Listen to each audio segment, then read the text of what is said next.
Hi guys, പത്തനംമാറ്റ സീരിയലിൻ്റെ ഒരു പുതുപുത്തൻ വിശേഷത്തിലേക്ക് എല്ലാവർക്കും സ്വാഗതം. വരാൻ പോകുന്ന ഒരു അടിപൊളി എപ്പിസോഡ് വിശേഷത്തിലേക്ക് നമ്മൾ പോകുന്നത് കേട്ടോ. നമ്മുടെ അനഘ എല്ലാ വിവരങ്ങളും അറിയാണ്. അനഘയുടെ അസുഖമൊക്കെ കുറേ മാറിയൊക്കെ വരുന്നുണ്ടായിരുന്നു. അപ്പോൾ ഈ വാർത്തയെല്ലാം അറിയുന്നത് ആദർശിനുണ്ടായ ആ ഒരു അനുഭവം, ആദർശിനെ സ്റ്റേഷനിൽ കൊണ്ടുപോയി തല്ലിച്ചതച്ച സംഭവം, അങ്ങനെയൊക്കെ അറിഞ്ഞു കഴിയുമ്പോൾ പിന്നെ അനഘയ്ക്ക് ഭയങ്കര വിഷമാവാണ് കേട്ടോ. നിരപരാധിയായ ആദർശിനെ ഇങ്ങനെയൊക്കെ ഉപദ്രവിച്ചല്ലോ, അഭിയുടെയും കൂടി കളികളാണല്ലോ എന്ന് ഓർക്കുമ്പം അനഘ തീരുമാനിക്കുകയാണ് ഇതെല്ലാം വെട്ടി തുറന്ന് പറയാമെന്ന്. അങ്ങനെ എല്ലാം പറഞ്ഞു കഴിയുമ്പോഴേക്കും മാധ്യമങ്ങൾക്ക് മുമ്പിൽ എല്ലാം വെളിപ്പെടുത്തി കഴിയുമ്പോൾ നമ്മുടെ അബിയെ അറസ്റ്റ് ചെയ്യാണ്. അങ്ങനെ സ്റ്റേഷനിൽ ചെല്ലുമ്പം അവിക്കിട്ട് നന്നായിട്ട് പെരുമാറുന്നുണ്ട് കേട്ടോ നമ്മുടെ നന്ദു. എൻ്റെ ചേച്ചിയെ നിങ്ങൾ വഞ്ചിക്കുകയായിരുന്നല്ലേ എന്നൊക്കെ ചോദിച്ച് നന്ദു നന്നായിട്ട് അബിയെ എടുത്തിട്ട് പെരുമാറുന്നുണ്ട്. ആ വിശേഷങ്ങളാണ് നമ്മൾ പങ്കുവയ്ക്കാൻ പോകുന്നത്. നമ്മുടെ വീഡിയോ ഇഷ്ടമായാലൊന്ന് ലൈക്ക് ചെയ്യണേ, ചാനൽ കൂടി ഒന്ന് സബ്സ്ക്രൈബ് ചെയ്ത് സപ്പോർട്ട് ചെയ്യണേ. അങ്ങനെ അനഘ മുത്തശ്ശനെ വിളിക്കുകയാണ് കേട്ടോ. അസുഖങ്ങളൊക്കെ ഏകദേശം അനഘയ്ക്ക് മാറിയിരിക്കുകയാണ്. അതേസമയം മുത്തശ്ശൻ അനഘയോട് പറഞ്ഞിട്ടുണ്ട്, അനഘയെ ഇങ്ങനെ ഒരു വിവരം പുറത്താരും അറിയാൻ പാടില്ല. കാരണം അറിഞ്ഞു കഴിഞ്ഞാൽ അബി എന്തും ചെയ്യാൻ മടിക്കില്ല. കാരണം അബി ഇപ്പോൾ തന്നെ പിടിച്ചു നിൽക്കുന്നത് അനഘ കിടപ്പാണല്ലോ, അനഘയൊന്നും സംസാരിക്കില്ലല്ലോ എന്നൊക്കെ ഓർത്തിട്ടാണ്. ഇനിയിപ്പോൾ അവൻ്റെ കള്ളത്തരങ്ങളെല്ലാം പൊളിയാൻ പോവുകയാണെന്ന് അറിഞ്ഞു കഴിയുമ്പം അനഘയെ ദ്രോഹിക്കാനും ചന്തുമോളെ ദ്രോഹിക്കാനും ഒന്നും അവൻ മടിക്കില്ല. അതുകൊണ്ട് തൽക്കാലത്തേക്ക് ഈ വിവരങ്ങളൊന്നും പുറത്ത് പറയണ്ടെന്ന് മുത്തശ്ശൻ അനഘയോട് പറയുന്നതനുസരിച്ചാണ് കേട്ടോ അനഘ തീരെ വയ്യാത്ത പോലെ തന്നെ അഭിനയിക്കുന്നത്. അങ്ങനെയൊക്കെ മുന്നോട്ട് പോകുന്ന സമയത്താണ് അനഘ ഈ ന്യൂസുകളൊക്കെ കാണുന്നത് കേട്ടോ. അബിയെ അല്ല ചന്തുമോളുടെ അച്ഛനെന്നും ആദർശാണെന്നും അത് മാധ്യമങ്ങളിലൂടെ എല്ലാം വരികയും അനഘയും ഒക്കെ ദ്രോഹിച്ചിരിക്കുന്നത് ആദർശാണെന്നുള്ള രീതിയിൽ വരികയും ആദർശിനെതിരെ കേസ് വരികയും ഒക്കെ ചെയ്യുന്നത് അനഘ കാണുകയാണ്. അപ്പോൾ ഇതൊക്കെ കാണുമ്പോൾ നമ്മുടെ അനഘയ്ക്ക് ഭയങ്കര വിഷമമായിട്ട് ആ ജോലിക്കാരോട് പറയുന്നുണ്ട്, ചേച്ചി എന്താ ഇത് ഇങ്ങനെ ഒരു അവസ്ഥ, ആദർശേട്ടൻ എത്ര പാവമാണ്, എൻ്റെ മോളെ ആദർശേട്ടനും നായിനിയും സ്വന്തം മോളെ പോലെ വളർത്തുന്നു, എൻ്റെ ചന്തുമോളെ സംരക്ഷിക്കുന്ന അവരാണ് അല്ലാതെ അഭിയല്ല, എന്നിട്ടും ആ നല്ല മനസ്സുള്ള അവർക്ക് ഇങ്ങനെയുള്ള വിഷമങ്ങളാണല്ലോ ഉണ്ടാകുന്നത്, ഇതിനൊക്കെ ഞാനും കൂടി കാരണമാണല്ലോ എന്ന് ഓർക്കുമ്പോൾ എനിക്ക് ഭയങ്കര വിഷമമുണ്ട് ചേച്ചി എന്ന് പറയാം. അപ്പോൾ അവരും പറയുന്നുണ്ട്, അതേ മോളെ വല്ലാത്ത കാര്യങ്ങളൊക്കെയാണ് നടക്കുന്നത്, കഴിഞ്ഞ ദിവസം തന്നെ മാധ്യമപ്രവർത്തകരൊക്കെ ഇങ്ങോട്ട് വന്നിരുന്നു, ഇങ്ങോട്ട് കയറാൻ സമ്മതിക്കാത്തത് കൊണ്ടാണ് അവർ മോളുടെ ഇൻ്റർവ്യൂ എടുക്കാനും മോളെ കാണാനും മോളെക്കുറിച്ച് ന്യൂസ് എഴുതാനും ഒക്കെ വരുന്നുണ്ട്. മൂർത്തി സാറിൻ്റെ നിർദ്ദേശപ്രകാരം ഇങ്ങോട്ട് ആരെയും കടത്തി വിടാത്തത് കൊണ്ടാണ്. ഇനിയും അവരിങ്ങോട്ട് വലിഞ്ഞു കയറി വരും, അവർക്കിതൊരു സെൻസേഷണൽ ന്യൂസ് അല്ലേ എന്ന് പറയാം. അപ്പോൾ അനഘയും പറയുന്നുണ്ട്, ശരിയാ, പക്ഷേ ഇതിൻ്റെ പേരിൽ അനന്തപുരിയിലുള്ളവർ അനുഭവിക്കുന്നത് എന്തെല്ലാം ദുരിതങ്ങളാണ്. എൻ്റെ കുഞ്ഞിനെ അവർ സ്വന്തം കുഞ്ഞിനെ പോലെ നോക്കുന്നതാണ്. അങ്ങനെയുള്ള അവർക്കും എൻ്റെ സംരക്ഷണം ഏറ്റെടുത്ത മൂർത്തി സാറിനും ഒക്കെ ഇങ്ങനെ ഒരു അനുഭവം ഉണ്ടാവാൻ കാരണം ഞാനും കൂടിയല്ലേ ചേച്ചി, എനിക്കിത് തുറന്നു പറയണമെന്നുണ്ട് എന്ന് പറയാനാണ്. അപ്പോൾ അവർ പറയുന്നുണ്ട്, വേണ്ട മോളെ, തുറന്നൊന്നും പറയാൻ പോകണ്ട മോള്, മൂർത്തി സാറിൻ്റെ നിർദ്ദേശം അനുസരിച്ച് മുന്നോട്ട് പോയാൽ മതി, അവിടെ എന്തെങ്കിലുമൊക്കെ പ്രശ്നം ഉണ്ടായാലും അതൊക്കെ പരിഹരിക്കാൻ മൂർത്തി സാറിനറിയാം എന്ന് പറയാനാണ്. അപ്പോഴും അനഘ പറയാണ്, അവൻ ആ ദുഷ്ടൻ അഭി എല്ലാവരുടെയും മുമ്പിൽ ഇപ്പോഴും ഞെളിഞ്ഞ് നടക്കുകയാണ്, എന്നിട്ട് നിരപരാധിയായ ആദർശനെ ഇങ്ങനൊരു കള്ളനെ പോലെ നാണം കെടുത്തുകയാണ്. ഇപ്പോൾ പോരാത്തതിന് കേസും കൂടെ ആയില്ലേ, ഇനി ആദർശേൻ്റെ അറസ്റ്റും കാര്യങ്ങളൊക്കെ ഉണ്ടാവും, എനിക്കിതൊന്നും കണ്ട് സഹിക്കാൻ പറ്റില്ല, അഭിയുടെ അഹങ്കാരം കാണുമ്പം എനിക്കിതെല്ലാം വെട്ടിത്തുറന്ന് പറഞ്ഞാലോ എന്ന് ഞാൻ ആലോചിക്കുകയാണ് എന്നൊക്കെ പറയാം. അപ്പോഴേക്കും അവർ പറയുന്നുണ്ട്, വേണ്ട മോളെ, മോക്ക് ഒരു അനുഭവം ഉള്ളതല്ലേ, അഭിയല്ലേ മോളെ ഉപദ്രവിച്ച് ഇതേ ഈ ഒരു അവസ്ഥയിലേക്ക് ആക്കിയിരിക്കുന്നത്, അങ്ങനെയുള്ളപ്പം കുറച്ച് നാൾ കൂടി മോള് വെയിറ്റ് ചെയ്യുക, കുറച്ചുകൂടിയൊക്കെ കഴിയട്ടെ എന്ന് പറയുകയാണ് അവർ. അങ്ങനെ ഇരിക്കുമ്പോഴാണ് കേട്ടോ നമ്മുടെ ആദർശിനെ അറസ്റ്റ് ചെയ്തുകൊണ്ട് പോകുന്നത്. ആദർശിൻ്റെ മേലെ ഒരുപാട് കുറ്റങ്ങൾ ചുമത്തിയാണ് കേട്ടോ അനന്തപുരിയിൽ നിന്ന് അറസ്റ്റ് ചെയ്യുന്നത്. അപ്പം മുത്തശ്ശൻ പറയുന്നുണ്ട്, ആദർശ് ഇങ്ങനെ ഒരു തെറ്റൊന്നും ചെയ്തിട്ടില്ല, നിങ്ങളിപ്പോൾ ഇങ്ങനെ അറസ്റ്റ് ചെയ്യാൻ വേണ്ടിയിട്ട് എന്ന് പറയുക. അപ്പോൾ CI പറയാണ്, നിങ്ങളിങ്ങനെ പണമുള്ളവർ പലതും പറയും, അതുപോലൊന്നും അല്ല, അതേ ഇവനെ പോലെയുള്ള കള്ളന്മാർ ചെയ്തു കൂട്ടുന്നത് എന്തെല്ലാമാണെന്ന് ആർക്കറിയാം, ഇവനെയൊന്നും വെറുതെ വിടാൻ തീരുമാനിച്ചിട്ടില്ല, അതുമല്ല മുകളിൽ നിന്ന് ഞങ്ങൾക്ക് നല്ല പ്രഷറുണ്ട്, അതുപോലൊരു നല്ല കേസായിട്ട് മാറിയിരിക്കുക, ഇതെല്ലായിടത്തും അങ്ങ് വൈറലായില്ലേ ആ അനാമികയുടെ വീഡിയോ എന്ന് പറയുമ്പോൾ മുത്തശ്ശൻ പറയാം, അനാമിക ഞങ്ങളോടുള്ള വൈരാഗ്യം കൊണ്ട് കയറിയിരുന്ന് മീഡിയയ്ക്ക് മുമ്പിൽ എന്തെങ്കിലും പറഞ്ഞു എന്ന് വിചാരിച്ചിട്ട് ഇങ്ങനെയൊക്കെ ആക്കി തീർക്കാൻ നിങ്ങൾ മാധ്യമങ്ങൾക്ക് സാധിക്കുന്നുണ്ടല്ലോ എന്ന് പറയുകയാണ്. അപ്പോൾ സിയായി പറയുന്നുണ്ട്, നിങ്ങൾ കൂടുതൽ സംസാരിക്കുകയൊന്നും വേണ്ട. അനാമിക എന്ന് പറയുന്ന ആ പെൺകുട്ടി ഈ വീട്ടിൽ നിന്ന് നേരിടേണ്ടി വന്ന വിഷമങ്ങളും ദുഃഖങ്ങളുമാണ് ആ പറഞ്ഞത്. അത് സത്യമല്ലേ? അവർക്കും പ്രതികരിക്കണ്ടേ? പണത്തിൻ്റെ മുകളിൽ പിടിച്ചു നിൽക്കാനൊന്നും അവർക്ക് പറ്റില്ലായിരിക്കും. നിങ്ങളെപ്പോലെയുള്ളവർക്കെതിരെ കേസ് കൊടുത്താൽ അത് എങ്ങും എത്തില്ല. അതുകൊണ്ടാണ് ഇതുപോലുള്ള മീഡിയാസിൻ്റെ മുമ്പിലൊക്കെ വന്ന് ഇവരോരോന്ന് പറയുന്നത്. മീഡിയക്കാർ ഇതെല്ലാം ഏറ്റെടുക്കുന്നത് കൊണ്ടാണ് ഇതെല്ലാം സത്യങ്ങളെല്ലാം പുറത്തു വരുന്നത്. അതിന് നിങ്ങൾ വിഷമിച്ചിട്ടൊന്നും കാര്യമില്ലെന്നൊക്കെ പറയാം. അങ്ങനെ ആദർശിനെ അറസ്റ്റ് ചെയ്ത് തന്നെ കൊണ്ടുപോവുകയാണ്. അപ്പം നയനയും പറയുന്നുണ്ട്, ആദർശേട്ടാ എന്താ ചെയ്യുക, ഞാൻ സത്യങ്ങളൊക്കെ ഞാൻ വിളിച്ച് പറഞ്ഞു പോകുമെന്ന് പറയുമ്പോൾ ആദർശ് പിന്നെയും പറയുക കേട്ടോ, വേണ്ട, നീ ഇതൊന്നും പറയാൻ പോകണ്ട, ഇപ്പം ഇതിങ്ങനെയൊക്കെ പൊക്കോട്ടെ, ഇവരൊക്കെ ആഘോഷിക്കട്ടെ, ഇതിനൊക്കെ ശേഷം ഇതിൻ്റെ സത്യം പുറത്തു വരുമല്ലോ, ഇതൊക്കെ ചൂടാറിപ്പോകും. ഈ മാധ്യമങ്ങൾ അടുത്ത ഒരു ന്യൂസ് കിട്ടുന്നവരേ ഉള്ളൂ ഇത് പൊക്കി പിടിച്ചുകൊണ്ട് നടക്കുകയുള്ളൂ. അതിനുശേഷം ഇതങ്ങ് വിടും, അടുത്തതേക്ക് പിടിക്കും. അപ്പോൾ ഇത് തണുത്താറിയങ്ങ് പോകും. നമ്മളിത് വലിയ പ്രശ്നമാക്കാനൊന്നും പോകണ്ട നയനി എന്നൊക്കെ പറഞ്ഞ് നയനെ ആദർശ് ആശ്വസിപ്പിച്ചൊക്കെ വിടുന്നുണ്ട്. അങ്ങനെ ആദർശിനെ അറസ്റ്റ് ചെയ്ത് കൊണ്ടുപോവാണ്. ആദർശിനെ കൊണ്ടുചെന്ന് കഴിയുമ്പോൾ തന്നെ അവിടുത്തെ പോലീസുകാർ പറയുന്നുണ്ട് കേട്ടോ, ഇത് നന്ദുവിൻ്റെ ചേച്ചിയുടെ ഭർത്താവാണെന്നുള്ള കാര്യം. അപ്പോഴേക്കും നമ്മുടെ CI പറയും, ഓ, നന്ദുവിൻ്റെ ചേച്ചിയുടെ ഭർത്താവായിരുന്നല്ലേ. അപ്പോൾ അതിനു മുമ്പ് നമ്മുടെ CI നന്ദുവിന് വിവാഹം ആലോചിച്ചൊക്കെ ചെല്ലുന്നുണ്ട്.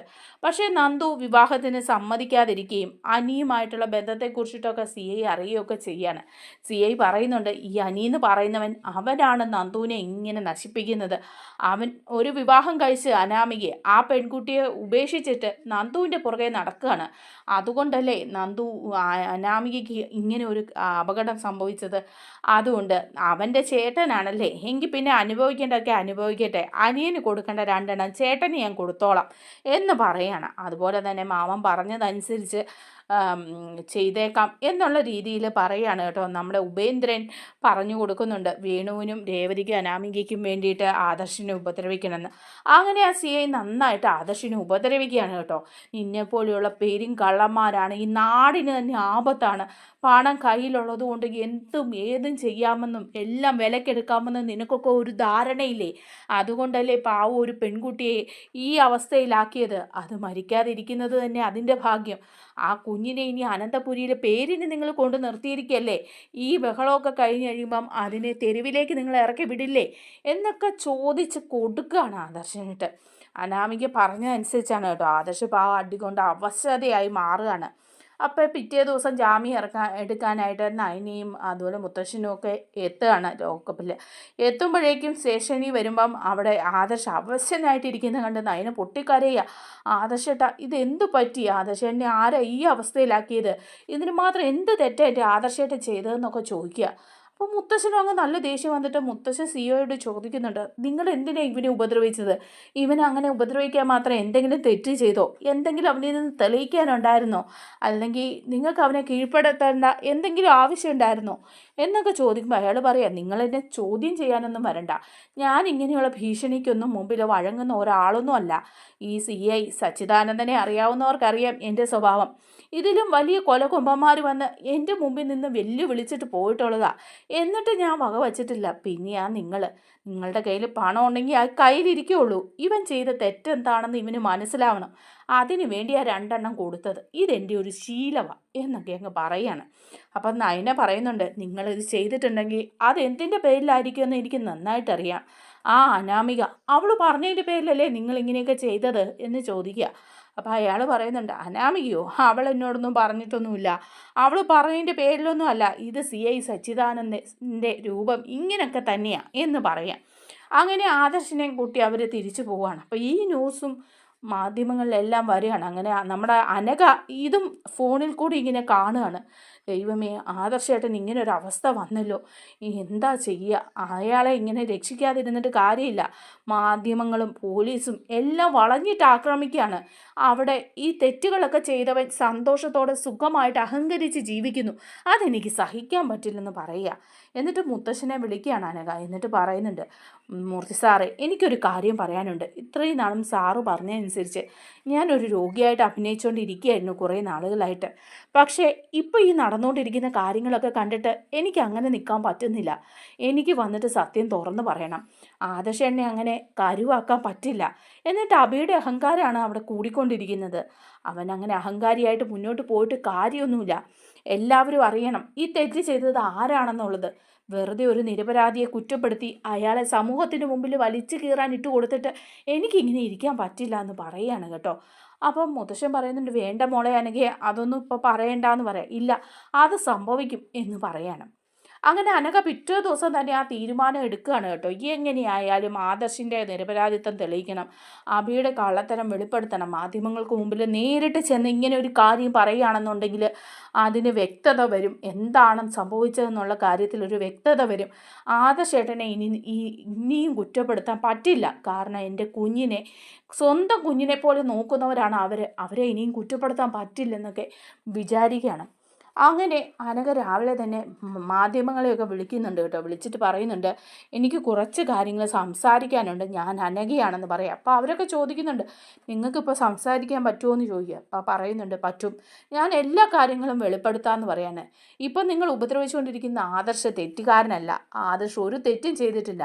അതുകൊണ്ട് തന്നെ നിങ്ങളെല്ലാവരും അനന്തപുരിയിലേക്ക് വരണം, യഥാർത്ഥ കുറ്റവാളിയെ ഞാൻ കാണിച്ചു തരാം അവിടെ വെച്ച്. അതുപോലെ തന്നെ എനിക്ക് പറയാനുള്ളത് കൂടി നിങ്ങൾ കേൾക്കണം എന്ന് അനഘ പറയാണ്. അപ്പോൾ എല്ലാവരും പറയാണ്, ശരി അങ്ങനെ ആയിക്കോട്ടെ. അപ്പോൾ ഒരു സെൻസേഷണൽ ന്യൂസ് കൂടി അവർക്കെല്ലാവർക്കും കിട്ടാൻ പോകുന്നതിൻ്റെ സന്തോഷത്തിലാണ് അവർ. അങ്ങനെ എല്ലാവരും കൂടി അനന്തപുരിയിലേക്ക് ചെല്ലുക. അപ്പോൾ അതിനു മുമ്പ് തന്നെ നമ്മുടെ അനഘ അനന്തപുരിയിലേക്ക് ചെല്ലുന്നുണ്ട് കേട്ടോ. അപ്പോൾ അനഘ അവിടെ ചെന്ന് ഇറങ്ങി ചെല്ലുന്നത് കാണുമ്പോഴേക്കും ഞെട്ടിപ്പോവാണ് അവിടെയുള്ളവരെല്ലാവരും കേട്ടോ. അപ്പം നമ്മുടെ നവ്യയും അതുപോലെ തന്നെ നയനയും ആദർശവും എല്ലാവരും കാണും. അപ്പം ദേവയാനിയൊക്കെ കാണുന്നുണ്ട്. അപ്പം നമ്മൾ അങ്ങോട്ട് ചെന്ന് കയറും. അനഘ ചെന്ന് കയറുന്ന കാണുമ്പോഴേക്കും ചന്തുമോൾ ഓടി വരികയാണ്. അമ്മയെ എന്ന് പറഞ്ഞ് ഓടി വന്ന് അനഘയെ കെട്ടിപ്പിടിക്കുക. അപ്പം അനഘ ചന്തുമോളെ വാരിയെടുത്ത് ഉമ്മ കൊടുക്കുക. എൻ്റെ പൊന്നു മോളെ, എത്ര നാളായി നിന്നെ കണ്ടിട്ട്, നിന്നെക്കുറിച്ച് ഓർക്കുമ്പോൾ ഓരോ സമയവും അമ്മയ്ക്ക് ഈ വിഷമമായിരുന്നു. പക്ഷേ ഇപ്പോൾ നീ സുരക്ഷിതമായ ഒരു കൈകളിലാണല്ലോ എന്ന് ഓർത്തിട്ട് എനിക്ക് സന്തോഷമുണ്ട് എന്ന് പറയാണ്. അപ്പം നയനയും ആദർശവും പരസ്പരം ഇങ്ങനെ നോക്കുക. എന്നിട്ട് ആദർശ് ചോദിക്കുന്നുണ്ട്, അനഘയ്ക്കിപ്പം അസുഖമൊന്നുമില്ലേ? അനഘ ഇപ്പോൾ എണീറ്റ് നടക്കാനൊക്കെ തുടങ്ങിയോ, സംസാരിക്കാനൊക്കെ തുടങ്ങിയോ എന്ന് ചോദിക്കുക. അപ്പോൾ നയനയും ചോദിക്കുന്നുണ്ട്, അതെ, എന്താ അനഘ ഇതിൻ്റെ ഇടയ്ക്കൊക്കെ സംഭവിച്ചത്? ഞങ്ങളറിയാതെ പല കാര്യങ്ങളും നടന്നിട്ടുണ്ടല്ലോ എന്ന് പറയാണ്. അപ്പോൾ എല്ലാവരും അന്തപ്പെട്ട് ഇങ്ങനെ നിൽക്കുന്ന കാണുമ്പോൾ മുത്തച്ഛൻ തന്നെ മുന്നോട്ട് വന്നിട്ട് പറയാണ്, അതെ, അനഘയ്ക്ക് നടക്കാനും സംസാരിക്കാനും ഒക്കെ കഴിയും. അനഘയ്ക്ക് ഇപ്പം അസുഖം ഉണ്ടെങ്കിലും ഈ കോമ സ്റ്റേജിൽ നിന്നൊക്കെ അനഘ മാറിയിട്ട് കുറച്ച് നാളുകളായിരുന്നു. ഞാൻ പറഞ്ഞിട്ട് തന്നെയാണ് അനഘ വീണ്ടും അങ്ങനെ രോഗാവസ്ഥയിൽ അഭിനയിച്ച് കിടന്നത് എന്ന് പറയാണ്. അപ്പോഴേക്കും ജലജ ചോദിക്കും, അതെന്തിനാ അച്ഛൻ പറഞ്ഞത് ഇവളോട് അഭിനയിച്ച് കിടക്കാനായിട്ട്? ഓ, അപ്പോൾ അച്ഛനും കൂടെ കൂട്ടുനിന്ന് കൊച്ചുമോനെ സംരക്ഷിക്കുകയായിരുന്നു അല്ലേ എന്ന് ചോദിക്കുകയാണ്. അപ്പോഴേക്കും മുത്തശ്ശൻ പറയുന്നുണ്ട്, അതെ, ഞാനും കൂടെ നിന്ന് എൻ്റെ കൊച്ചുമോനെ സംരക്ഷിക്കുകയായിരുന്നു. പക്ഷെ അത് ആദർശിനെ അല്ലെന്ന് മാറ്റി എന്ന് പറയാണ്. അപ്പോൾ ജലജ ചോദിക്കുക, പിന്നെ ആരെ സംരക്ഷിച്ചെന്ന് അച്ഛൻ പറയുന്നത്? മനഃപൂർവ്വം ഇവളോട് അഭിനയിച്ച് അവിടെ കിടന്നോളാൻ പറഞ്ഞത് അച്ഛൻ തന്നെയല്ലേ? അപ്പോഴേക്കും ഉടനെ തന്നെ പറയുന്നുണ്ട് അനഘ, ഞാൻ കുറച്ച് നാളായി രോഗാവസ്ഥയിൽ നിന്ന് മുക്തി പ്രാപിച്ച് വരികയായിരുന്നു. അപ്പം മുത്തശ്ശൻ തന്നെയാണ് എന്നോട് പറഞ്ഞത് ഇപ്പോൾ ഇങ്ങനൊരു കാര്യം പുറത്ത് പറയേണ്ടതില്ല എന്ന്. മൂർത്തി സാറിനെ ഞാൻ ഇടയ്ക്ക് വിളിക്കാറുണ്ട്. മൂർത്തി സാർ എൻ്റെ കാര്യങ്ങളെല്ലാം ചെയ്തു തരാറുമുണ്ട്. അങ്ങനെ അവിടെ അഭിനയിച്ച് തന്നെ ജീവിച്ചാൽ മതി കുറച്ച് കാലം കൂടി എന്ന് മൂർത്തി സാർ തന്നെ എന്നോട് പറഞ്ഞത്. കാരണം ഇപ്പോൾ പെട്ടെന്ന് എൻ്റെ അസുഖം മാറി എനിക്ക് പ്രശ്നമില്ലാന്നും സത്യങ്ങളെല്ലാം വെളിപ്പെടുത്തുമെന്നും ഒക്കെ അറിഞ്ഞു കഴിഞ്ഞാൽ ഇതിൻ്റെയൊക്കെ ഇടയിൽ പ്രവർത്തിച്ചവർ എനിക്കെതിരെ തിരിയും, എനിക്കും എൻ്റെ കുഞ്ഞിനും ആപത്താവുകയും ചെയ്യുമെന്നാണ് മൂർത്തി സാർ പറഞ്ഞത്. എൻ്റെ കുഞ്ഞിനെ പോലും കൊല്ലാൻ അവർ മടിക്കില്ലെന്ന്. അങ്ങനെയുള്ളപ്പോൾ ഞാൻ വീണ്ടും അഭിനയിച്ച് തന്നെ അവിടെ നിൽക്കുമായിരുന്നു. ഈ കാര്യങ്ങളൊന്നും വെളിപ്പെടുത്തേണ്ടെന്ന് ഞാൻ വിചാരിച്ചതാ. ഇപ്പം എൻ്റെ കുഞ്ഞ് സുരക്ഷിതമായ കരങ്ങളിലാണ്, ആദർശൻ്റെയും നയനയുടെയും കയ്യിൽ. അതുപോലെ തന്നെ അവൾ അനന്തപുരിയിൽ ജീവിച്ചു പൊക്കോളുമായിരുന്നു. അതായിരുന്നു എൻ്റെ ആഗ്രഹം. ആയുസ്സിന് വലിയ ബലമില്ലാത്തവളാണ് ഞാൻ. ഒരസുഖം എന്നെ ഇപ്പോഴും കാർന്നു തിന്നുകൊണ്ടിരിക്കുന്നുണ്ട്. അതുകൊണ്ടാണ് ഞാൻ മൂർത്തി സാർ പറഞ്ഞത് കേട്ട് ഒന്നും മിണ്ടാതെ ജീവിച്ചത്. അല്ലാതെ എന്നോട് ഈ ദ്രോഹം ചെയ്തവനോട് ദേഷ്യമില്ലാഞ്ഞിട്ടല്ല എന്ന് പറയണം. അപ്പം നയന ചോദിക്കുകയാണ്, അപ്പോൾ അനഘയ്ക്ക് സംസാരിക്കായിരുന്നല്ലേ എന്ന് ചോദിക്കും. അതെ, സംസാരിക്കായിരുന്നു. പിന്നെ ഇപ്പം ഞാൻ എന്തുകൊണ്ടാണ് ഇവിടെ വന്നതെന്ന് ആർക്കും മനസ്സിലായിട്ടില്ലെങ്കിൽ ഇപ്പോൾ മാധ്യമങ്ങളൊക്കെ ഇങ്ങോട്ട് വരും. അവർ വരുമ്പം അവരുടെ മുമ്പിൽ ഞാൻ സത്യങ്ങളെല്ലാം വെളിപ്പെടുത്താമെന്ന് പറയാണ്. അപ്പോഴും നമ്മുടെ നയനയും ആദർശും ഞെട്ടിത്തിരിച്ച് പോവുക. എന്നിട്ട് പറയാണ്, അനഘയെ എടുത്ത് ചാടി ഒരു തീരുമാനമൊന്നും എടുക്കണ്ടെന്ന് പറയാണ് ആദർശ്.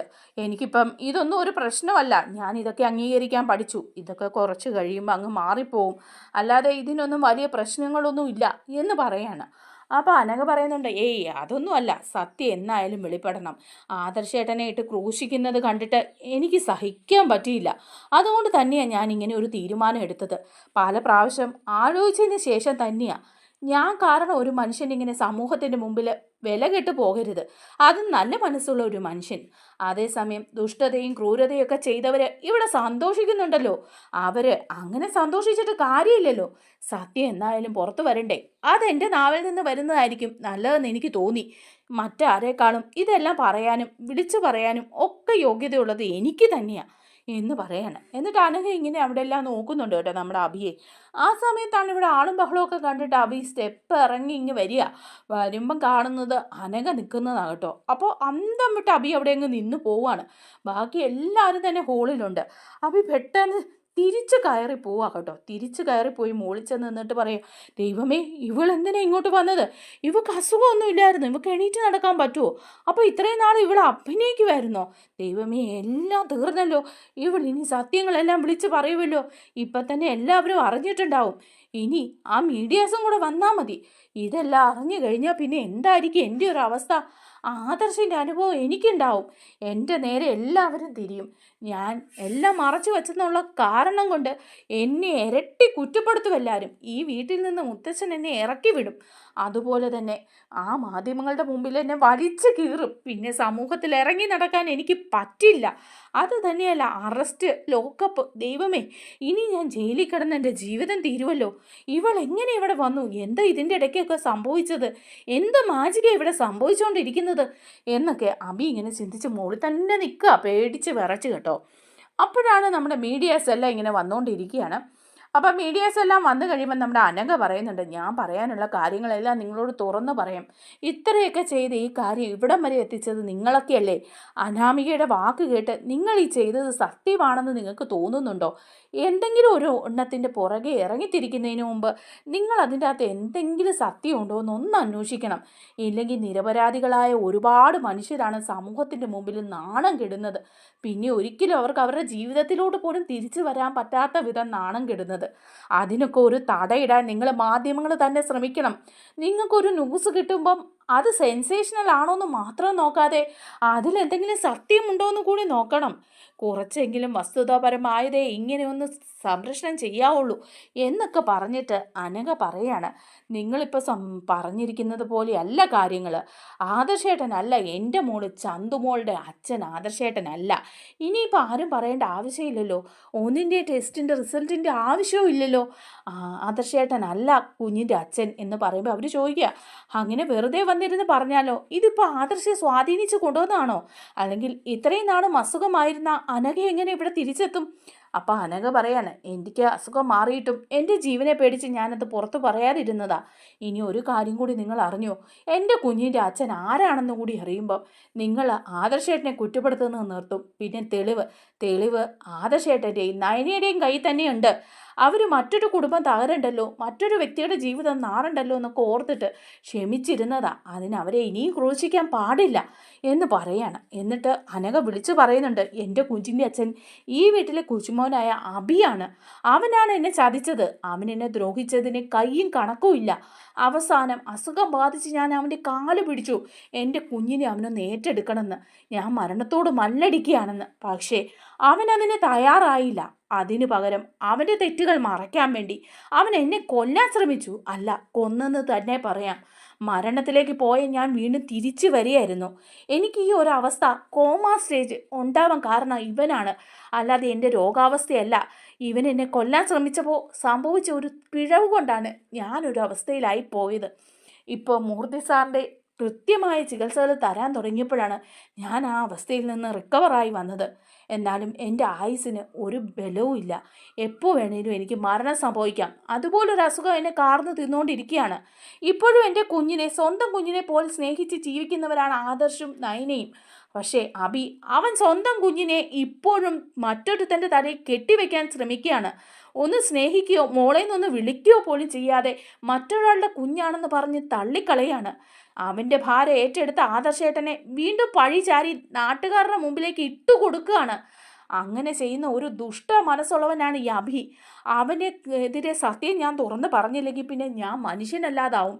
ഞാൻ ഇനിയിപ്പോൾ ഈ നിമിഷം മരിച്ചു പോയാലും എനിക്ക് സന്തോഷമേ ഉള്ളൂ. ആ സത്യം എല്ലാവരും അറിഞ്ഞല്ലോ എന്ന് പറയാണ്. അപ്പോൾ കൂട്ടത്തിലൊരാൾ ചോദിക്കുക, അഭിയോ അവനെവിടെ എന്ന് ചോദിക്കുമ്പം അഭി മുകളിലുണ്ടല്ലോ. അഭി പേടിച്ച് വിറച്ചിങ്ങനെ നിൽക്കുക.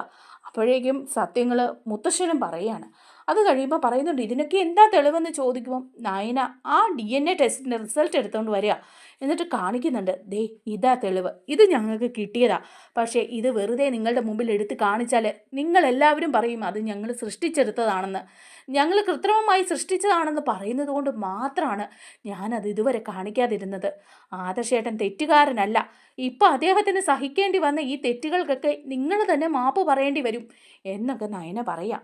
അപ്പോഴാണ് പോലീസ് വീണ്ടും എത്തുന്നത്. ഈ ന്യൂസ് അറിഞ്ഞിട്ട് നമ്മുടെ നന്ദു തന്നെയാണ് കേട്ടോ വരുന്നത്. നന്ദു വന്ന് അഭിയെ തൂക്കിയെടുത്ത് പോവുകയാണ്. എന്നിട്ട് പറയുന്നുണ്ട്, ജീപ്പേ കയറാൻ പറയാണ്. അപ്പോൾ അഭി പറയുന്നുണ്ട്, അയ്യോ ഞാൻ ഇതെന്താ ഇത് വെള്ളരിക്ക പട്ടണമാണോ ഇങ്ങനെ വന്ന് അറസ്റ്റ് ചെയ്തുകൊണ്ട് പോകാൻ, കയറ് താൻ ജീപ്പിൽ കയറെന്ന് പറഞ്ഞ് കൊണ്ടുപോവുക. അപ്പോൾ അവിടെ സ്റ്റേഷനിൽ ചെല്ലുമ്പം അങ്ങോട്ട് നയനയും അനാമികയും ഒക്കെ ചെല്ലുന്നുണ്ട് കേട്ടോ.